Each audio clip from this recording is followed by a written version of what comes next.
pregação de hoje é um tesouro do nosso baú, retirado lá de abril de 2016, quando o nosso reverendo Arival Dias Casimiro falou do tema Você é precioso para Deus, baseado no texto de Zacarias 2:8, que diz o seguinte: Pois assim diz o Senhor dos Exércitos, para obter ele a glória, enviou-me às nações que vos despojaram, porque aquele que tocar em vós, toca na menina do seu olho. E o pastor aproveita para fazer um contraponto com a passagem de Gálatas 6:3, que diz o seguinte: Porque, se alguém julga ser alguma coisa, não sendo nada, a si mesmo se engana. E aí, já está curioso para saber como ele vai falar sobre isso? Então vamos para a pregação. Vamos abrir aí em Zacarias capítulo 2, versículo 8. Sermão tópico. Tá certo? Sermão textual é aquele que você expõe o texto, né? Ou o texto dá as ideias. Sermão expositivo é aquele cumpridão dos pontos todo do texto. Esse aqui é o tópico. Eu quero, nessa noite, trazer principalmente uma mensagem de conforto para a igreja. A nossa liturgia diz assim: consolai, consolai o meu povo. E vocês estão com a cara hoje de desconsolados, viu? Eu tenho observado, irmãos, que a gente tem vivido dias de angústias. Os nossos problemas hoje, por incrível que pareça, não são materiais. Os nossos problemas hoje são angústias da alma. São perturbações mentais. E eu quero chamar a sua preciosa atenção, porque nós precisamos trabalhar muito a nossa identidade, e compreender muito aquilo que nós somos em Cristo e aquilo que nós valemos para Cristo. Zacarias capítulo 2, versículo 8. O tema da mensagem de hoje à noite, você vai repetir comigo agora. Sabe qual é? Você é precioso para Deus. Amém? Vamos repetir? Você é precioso para Deus. Vamos ver o versículo. A mensagem, o tema está no texto. Vamos lá? Zacarias 2:8. Pois assim diz o Senhor dos Exércitos: para obter ele a glória, enviou-me às nações que vos despojaram. Porque aquele que tocar em vós, toca na menina do seu olho. Senhor Deus, nós queremos ser consolados pelo Senhor nesta noite. Consolo do alto, consolo do teu Espírito, consolo da tua palavra, consolo que nos faça ver nesta noite o significado bíblico daquilo que nós somos, Pai. Aos teus olhos, tem misericórdia de nós. Ajuda-nos, em nome de Jesus. Amém. Meus prezados irmãos, o apóstolo Paulo diz lá em Gálatas, que aquele que pensa ser alguma coisa, não sendo nada, engana-se a si mesmo. Então, se você acha que é alguma coisa, não sendo, você está fora da curva. Agora, existe outro perigo. E o outro perigo é quem desconhece ou ignora aquilo que é, também sofre e passa necessidades.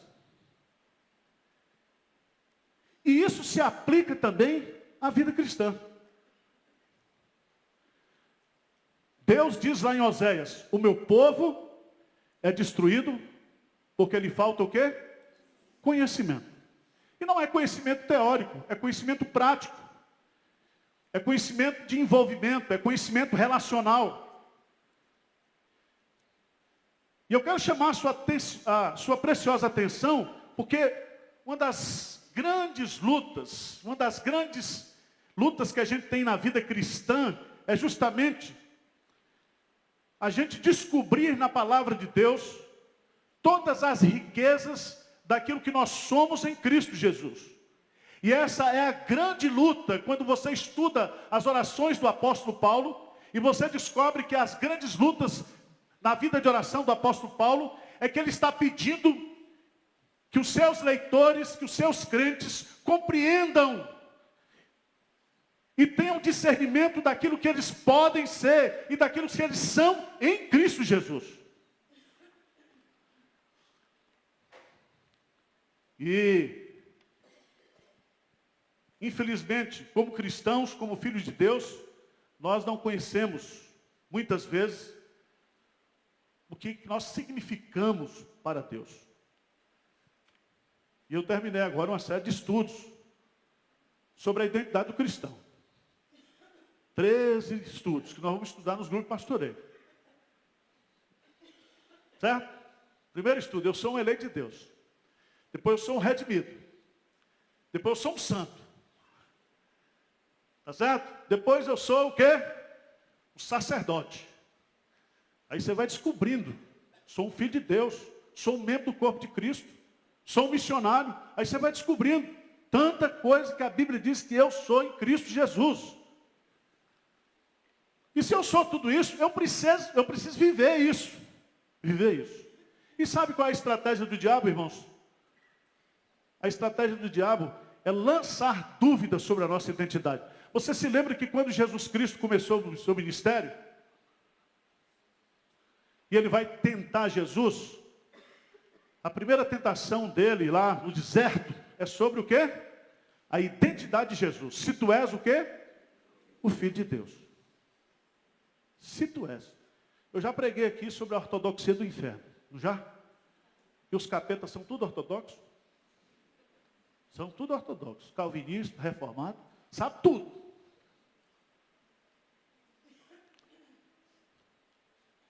E a Bíblia fala que os demônios creem e estremecem. Tudo ortodoxo. Mas o diabo, ele lança. E sabe o que muitas vezes angustia você como crente? Você vem uma doença na sua casa, vem um problema, vem uma dificuldade. E a primeira coisa que vem na sua cabeça, que o diabo coloca na sua cabeça, é: será que eu sou crente mesmo? Será que Deus me ama? Será que eu sou filho de Deus mesmo? Se eu sou filho de Deus, por que Ele está permitindo que isso aconteça comigo? E o diabo vai sustentando essas questões, essas dúvidas, com as circunstâncias. Você imagina Jesus ali no deserto, depois de 40 dias de oração: se tu és o Filho de Deus, mande que essas pedras se transformem o quê? Em pães. Qual é o pai que deixa um filho passando fome, como o senhor está aqui, depois de 40 dias? E sabe qual é a nossa angústia, irmãos? A nossa luta hoje é que nós estamos perdidos na igreja, sem saber aquilo que nós somos. E às vezes a gente fica sentado aí nessa cadeira, nessa poltrona, assiste culto, passa, volta para casa angustiado, os problemas da nossa vida, e a gente não descobre a riqueza daquilo que nós somos. Zacarias é o profeta da reconstrução. Ageu, Zacarias, Malaquias. Zacarias é o profeta que tem que encorajar o povo. Depois de 70 anos de cativeiro babilônico, vamos lá, ele vem com o governador, né? Vem com Salatiel, Zorobabel, vamos reconstruir a nação.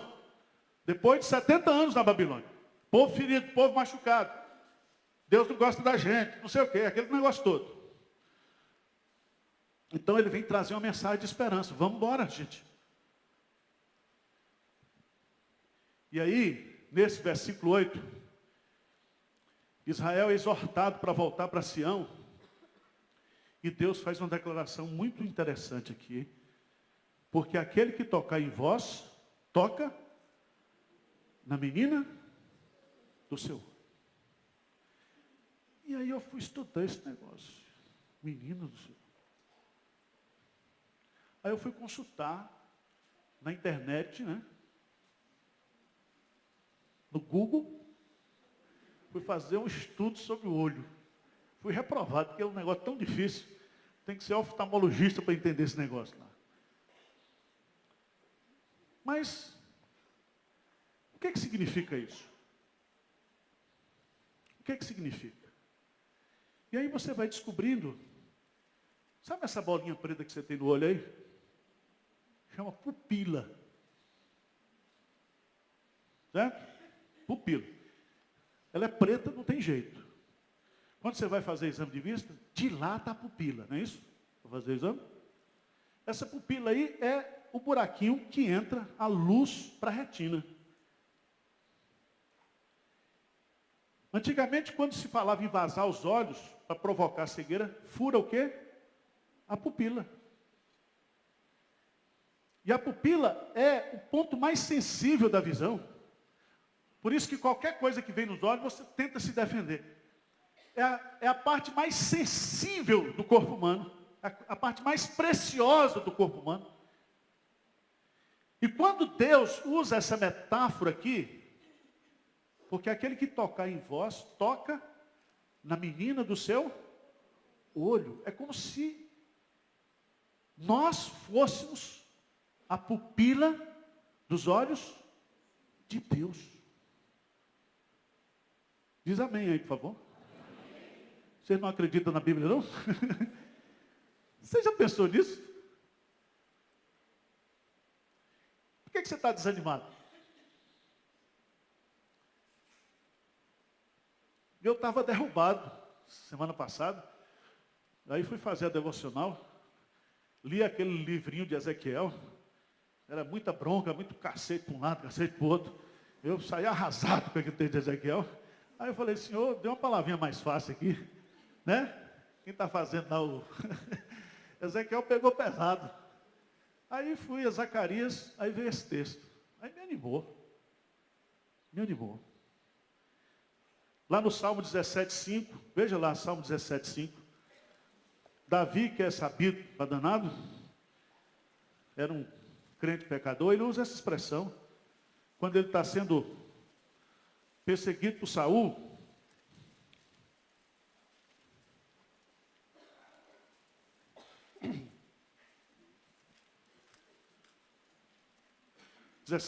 desculpe, o que ele diz aí? Guarda-me como menina dos olhos, esconde-me à sombra das tuas asas. Guarda-me como a menina dos olhos. Ele está falando isso para Deus.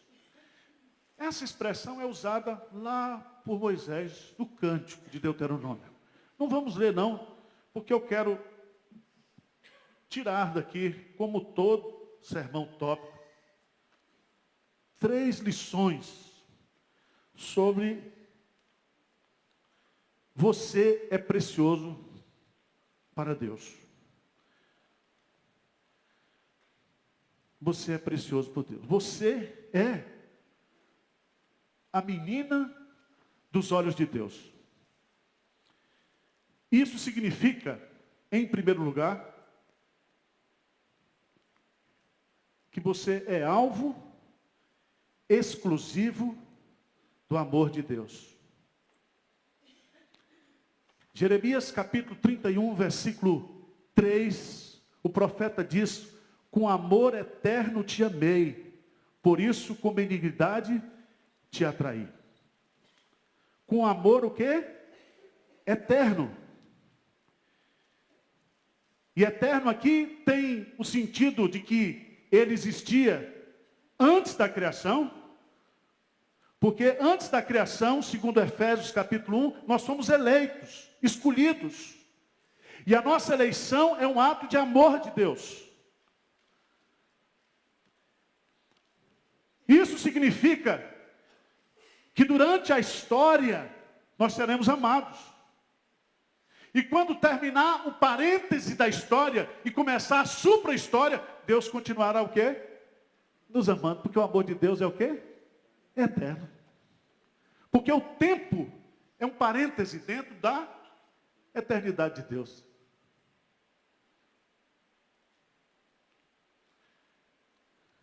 Irmãos, isso é maravilhoso demais. Jesus, em João capítulo 13, versículo 1, a descrição diz: e Jesus, tendo amado os seus, amou-os até o fim. E aí os comentaristas ficam discutindo esse negócio para lá, para cá. Você sabe que todo comentarista, quando você quer, ele pula, né? Aí você fica doido, porque ele não dá o texto para você, não explica o texto para você. E aí tem uns comentaristas que dizem umas abobrinhas lá, aí você inventa também. E aí, estudando o texto, lá, uma chave bíblica do grego, você descobre que esse fim aí significa não somente a questão da temporalidade, ou seja, enquanto Jesus esteve, até o final do seu ministério, mas fim aí tem a dimensão da intensidade. Por exemplo, ninguém tem maior amor do que este. Maior aí está no sentido de intensidade, de grandeza. E eu fico pensando o seguinte: se Deus nos ama até o fim, Ele nos ama com amor o quê? Eterno. Porque Ele é eterno. E quando você olha para a essência de Deus, para a natureza de Deus, esse amor de Deus é grande demais, de tal maneira que não há como você descrever esse amor, senão dizer que Deus nos amou de tal maneira. Não tem jeito. É de tal maneira. E a gente podia falar desse amor incondicional, desse amor imperecível, desse amor que nos dá a segurança eterna. O que nos poderá separar do amor de Deus que está em Cristo Jesus? Lá em Romanos, eu quero só ler esse versículo com você, porque falar do amor de Deus aqui vai ser a noite toda. Romanos 5:8. Romanos 5:8.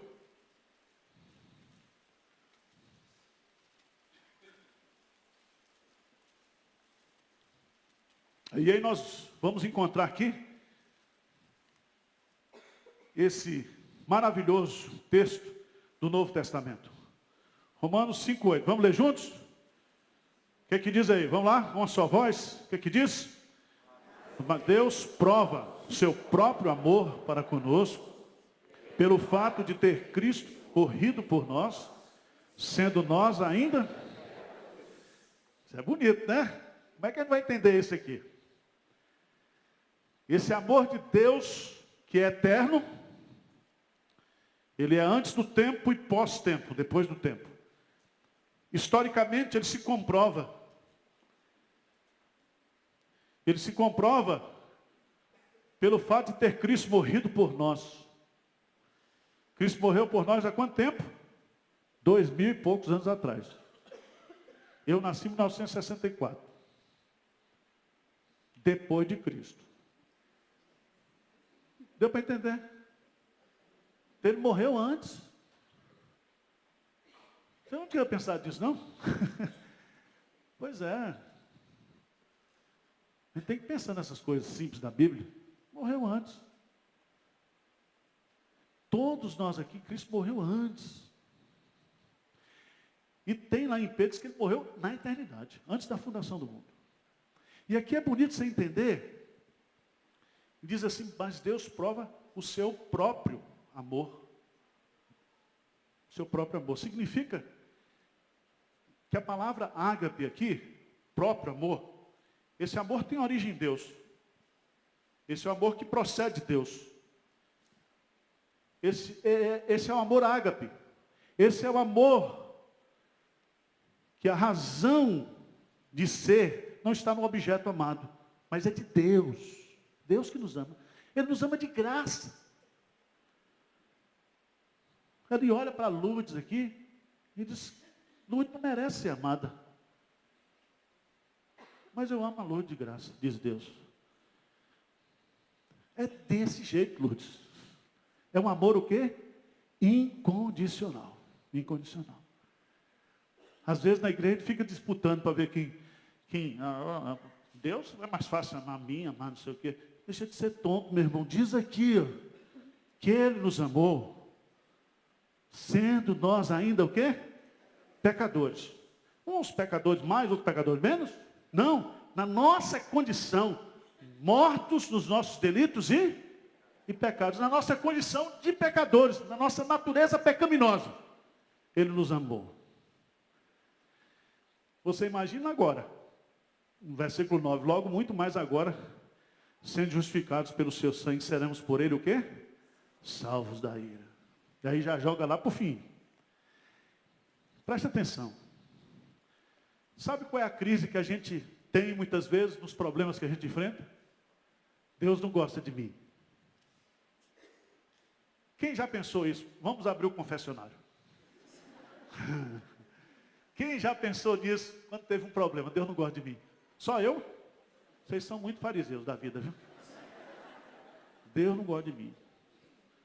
Deus gosta mais de fulano, não gosta de mim. Você nunca sentiu isso? Senhor, por que está acontecendo comigo? Quem já fez essa pergunta? Será, Senhor, que eu mereço isso? Será que eu mereço isso? Será, Senhor, onde foi que eu errei, Senhor? Alguém já disse isso? Está vendo? Os pecados começaram a sair, está vendo? É só começar a fazer as perguntas certas que a turma vai saindo. Irmãos, a nossa crise com Deus está lá em Malaquias, né? Deus diz, eu vos tenho amado, mas vós dizeis, em que nos tenho o quê? Amado. Essa sempre foi a questão do filho com o pai. E Deus está dizendo, eu amo vocês. E porque eu amo vocês, eu disciplino vocês. Eu amo vocês, e porque eu amo vocês, eu cerco o caminho de vocês com cerca de espinhos. Eu amo vocês, e porque você é uma ovelha rebelde, de vez em quando eu quebro sua perna. Para você vir mancando, não fugir do rebanho. Você continua mancando, mas está aqui, não foge. Irmãos, há um provérbio chinês. Você vai aprender esse provérbio chinês comigo agora. Me ame quando eu menos merecer, pois é quando eu mais preciso. Vamos repetir? Me ame quando eu menos merecer, pois é quando eu mais preciso. Deus fez isso e faz isso comigo e com você. Amém? Não duvide do amor de Deus por você. Você é precioso para Deus. Você é a menina dos olhos de Deus. E não sou eu que estou dizendo, não. Eu não sou pastor, pregador de autoajuda. Eu estou lendo para você a palavra de Deus. Segunda coisa importante. Vamos voltar para o texto. Ele diz assim, porque aquele que tocar em vós, toca na menina do seu olho. Segunda lição que esse texto nos ensina é o perigo que se corre de se tocar no povo de Deus, nos crentes. Preste atenção, viu, gente? Cuidado. Pastor, e crente pode tocar em crente? Depende. Né? O ungido do Senhor pode tocar no ungido do Senhor? Depende. A Bíblia diz que nós não devemos fazer mal uns aos outros. Mas eu quero chamar a sua atenção. Vamos começar lá de Gênesis, capítulo 31, versículo 7. Gênesis 31, 7. Preste atenção que Deus sempre protegeu o seu povo. Deus usa pessoas para castigar o seu povo. Preste atenção. Na sua providência, Deus usa pessoas para castigar o seu povo. Mas Deus controla o cara, senão o cara quer matar o povo dele. Ele diz, não é assim não, rapaz. Veja esse texto aí. A Bíblia está cheia de exemplos, a gente podia passar a noite aqui, mas já tem gente dormindo. Já são 8h05 da noite, está tendo gente dormindo. Vamos lá. Gênesis capítulo 31, versículo 7. Vamos ler juntos? Mas vosso pai me tem enganado, e pois 10 vezes me mudou, porém Deus não lhe permitiu que me fizesse mal nenhum. Deus não permitiu. Isso aí, meu irmão, é confusão de judeu. Um querendo passar a perna no outro. E você sabe que Jacó não era lá esses crentes de primeira. Mas Deus tinha feito uma promessa com ele lá. Eu serei contigo. E você voltará para a terra. Está lá em Gênesis capítulo 28. Deus protegeu esse cara. Deus foi com ele. Na saída dele, no retorno dos pais, Labão tentou fazer maldade com ele, mas Deus apareceu para Labão e disse, não faça isso com Jacó. Não faça isso. Você vai encontrar isso na Bíblia inteira. Eu quero pegar Salmo 105. Salmo 105. Versos de 12 a 15. Grife esse versículo aí. Outro dia, eu vi um sujeito na televisão fazendo um sermão aqui, mas ele estava fazendo uma picaretagem com esse texto. Mas tudo bem. Salmo 105, 12 a 15. Vamos ler juntos? 105, 12 a 15. O que aqui diz aí? Então eram eles em pequeno número, pouquíssimos e forasteiros nela. Andavam de nação em nação, de um reino para outro reino. A ninguém permitiu que os oprimisse. Antes, por amor deles, repreendeu a reis, dizendo, não toques nos meus ungidos, nem maltrateis os meus profetas. Deus esteve com seu povo o tempo todo. Desde Abraão, quando ele começou e foi conduzindo esse povo, até chegar em Cristo. No contexto do Novo Testamento, ele está conosco hoje, ele vai caminhando com o seu povo. Eis que estou convosco todos os dias, até a consumação do século. Quando Paulo persegue a igreja, na conversão de Paulo, no caminho de Damasco, Jesus joga Paulo ao chão e diz para Paulo, Paulo, por que me persegues? Porque quem persegue a igreja, persegue a Cristo. Cristo se identifica com a igreja, porque a igreja é a menina dos olhos de Deus.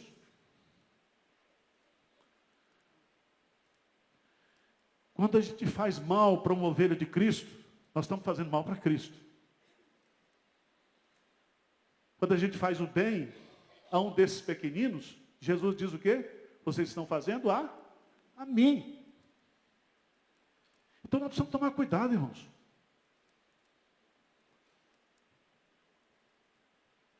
Eu queria chamar a sua atenção.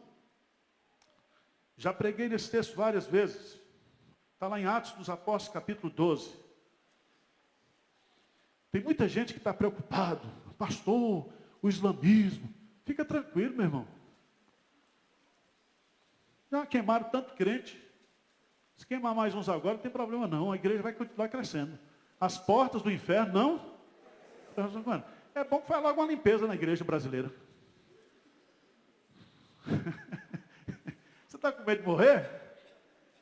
O que a Bíblia fala? Preciosa é aos olhos do Senhor a morte dos seus santos. Por que você está com medo?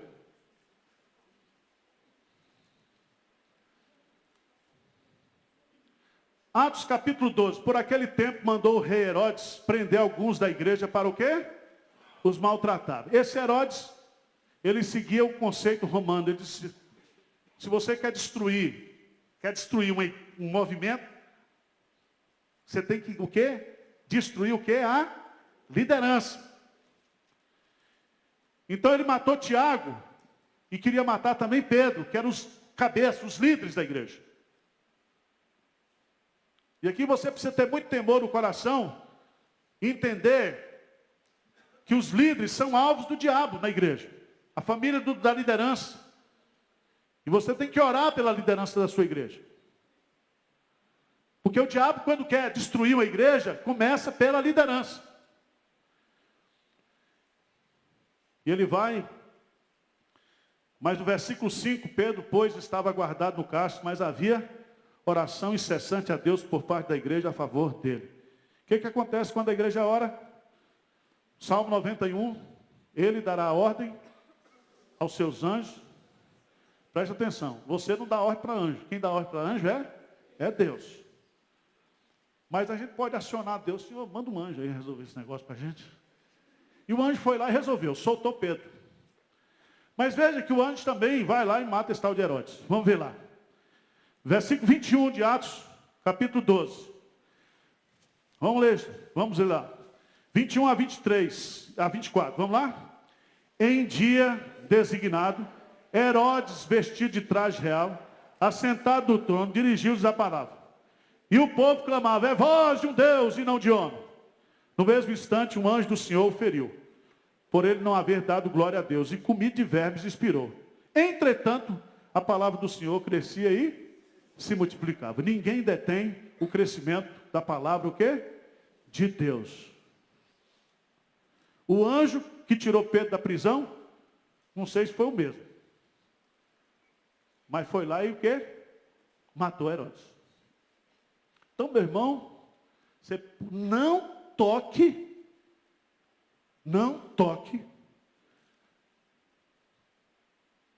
na menina dos olhos de Deus, que é a igreja. Tá certo? Terceiro e último lugar. Terceiro e último lugar.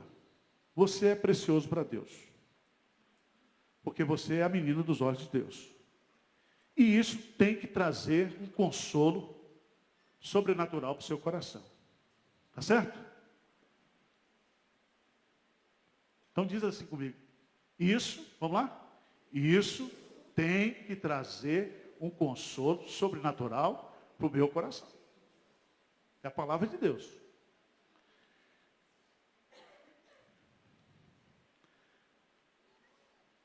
Uma das angústias que a gente está vivendo agora é a insegurança.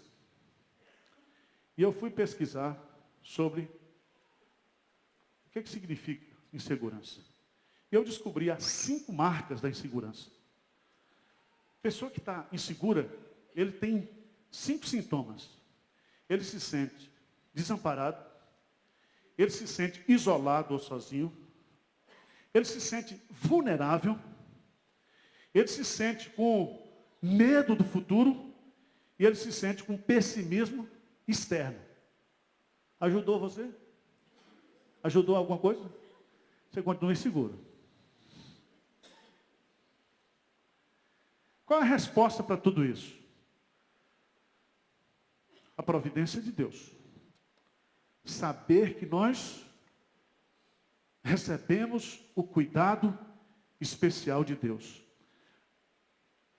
A providência de Deus significa que Ele nos sustenta, Ele nos governa, Ele nos dirige, em todo o tempo, sempre Ele está conosco, e nós somos a menina dos seus olhos.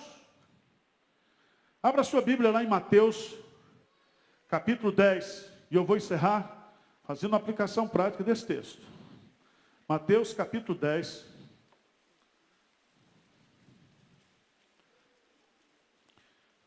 de 29 a 31.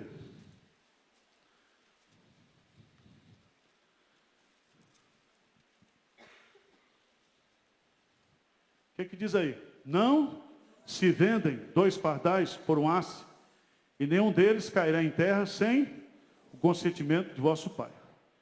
E quanto a vós outros, até os cabelos todos da cabeça estão?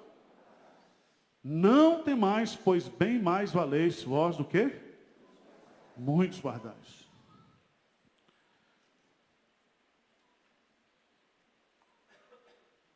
Tem umas coisas que eu fico pensando, por que está na Bíblia, né? Me diga uma coisa aqui. Alguém aqui já contou os cabelos da cabeça? Nem quando era criança? Hein? Ninguém? Eu fui pesquisar isso. É coisa de doido, né? os cientistas afirmam que todos nós temos, gente normal, os normais têm 100 mil cabelos. 100 mil. Falaram lá que os loiros e as loiras têm 150 mil. Eu falei, por isso são mais inteligentes, né? 150 mil, mas os normais 100 mil. 100 mil. E que todo dia, cai 50 fios de cabelo da sua cabeça. Os cientistas que disseram isso, viu, gente? Não estou inventando, não. Está lá no Dr. Google. Eu vou lá e faço a pesquisa, tá? É interessante isso. Aí eu fico pensando aqui, se a gente for contar 100 mil, 100, 200, 300, se a gente tiver aqui 500 pessoas hoje, multiplicado por 100 mil, dá quanto? Hein? Faz a conta aí, dá não sei quantos milhões, né? Que a turma faz conta porque Deus conta as estrelas chamando cada um para o seu nome. Isso diante de cabelo não é nada. Deus conhece cada fio de cabelo. O que Jesus está colocando aqui? Por que Jesus põe esse negócio aqui? O que Jesus está colocando é o seguinte: aquilo que para você é de menos importância, Jesus está preocupado. Jesus está cuidando de você. Amém? Jesus cuida dos detalhes da nossa vida. E Spurgeon tem um sermão sobre a providência de Deus. E diz assim, quando os irmãos de José foram jogar José no buraco, tinha um buraco. Não é uma benção? Tinha um buraco para jogar José. Aí, naquele mesmo dia, vinha uma caravana indo para o Egito, precisando comprar um escravo. E os caras tinham dinheiro para comprar escravo. E venderam o escravo. Não foi uma bênção? A providência de Deus vai fazendo tudo isso. Por isso que José diz lá, o mal que intentaste contra mim, Deus o quê? Transformou em bem. No dia que Jesus passou em Jericó, tinha um sicômoro para Zaqueu subir. Mas um dia, um desgramado foi lá e disse, vou plantar um sicômoro. Resolveu plantar um sicômoro. A mulher deve ter dito, menino, vai plantar esse sicômoro, que é marido do doido? Não sei. Plantou o sicômoro lá. Alguns anos depois, aquele sicômoro serviu para aquele baixinho se converter. Porque Deus prepara os cenários da nossa vida. Ele cuida dos detalhes, irmãos. Dos detalhes. Esse é o Deus que cuida de nós. Você é importante para Deus. O povo de Deus é o povo cuidado por Deus. Nos mínimos detalhes. Então você volta para casa hoje de peito cheio. Não importa o que vai dar. Se vai ter impeachment, se não vai ter impeachment, quem vai subir, não sei o quê. Tá? Porque isso aí é circunstancial, irmãos. Nós dependemos da economia de Deus. E nós vamos continuar orando pelo nosso país. Porque quem vai mudar o nosso país é Deus. Só Deus pode mudar esse país. E nós temos que confiar nele. Tá certo? Mas Ele vai cuidar de nós. Concluindo, os problemas vêm. Mas Deus não se esqueceu de você. Os problemas vêm, mas Deus o ama. Os problemas vêm, mas você é a menina dos olhos de Deus. Amém? Se você está desanimado, diz, pastor, eu quero essa bênção hoje à noite de consolação. Fica de pé onde você está que eu vou orar agora para nós. Se essa mensagem serviu para você, não precisa ser todo mundo não, só os desesperados. Os mais. Louvado seja Deus. Sai daqui com a sua autoestima espiritual, né? Assim, Senhor,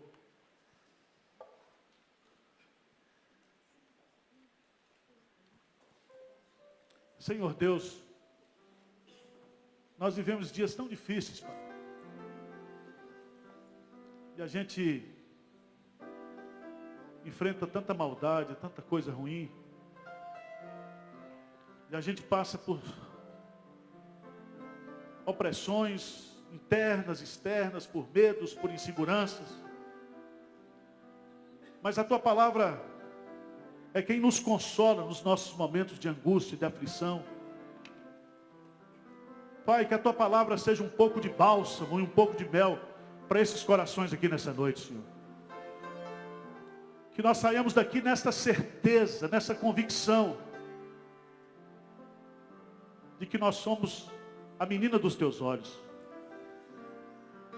Porque é a tua palavra que está dizendo, é o Senhor que está falando pela boca do profeta.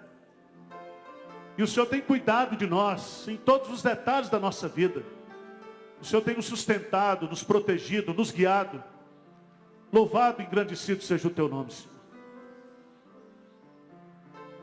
Não permitas, Pai, que aquilo que dizem de nós, que pensam de nós, aquilo que muitas vezes na nossa fraqueza, nas nossas angústias, nas nossas depressões, a gente fica achando que somos, mas que nós possamos nos olhar à luz da tua palavra, à luz daquilo que o Senhor pensa de nós, daquilo que o Senhor tem para nós. Louvado seja o teu nome nesta noite. Nós oramos em nome de Jesus. Amém. E aí, gostou da pregação? Já descobriu quem você é diante de Deus e refletiu sobre como Ele te ama profundamente e intensamente? Já tem visto os detalhes de cuidado de Deus sobre sua vida? Eu espero que sim. Amanhã nós voltamos com mais Baú EPP. Tchau!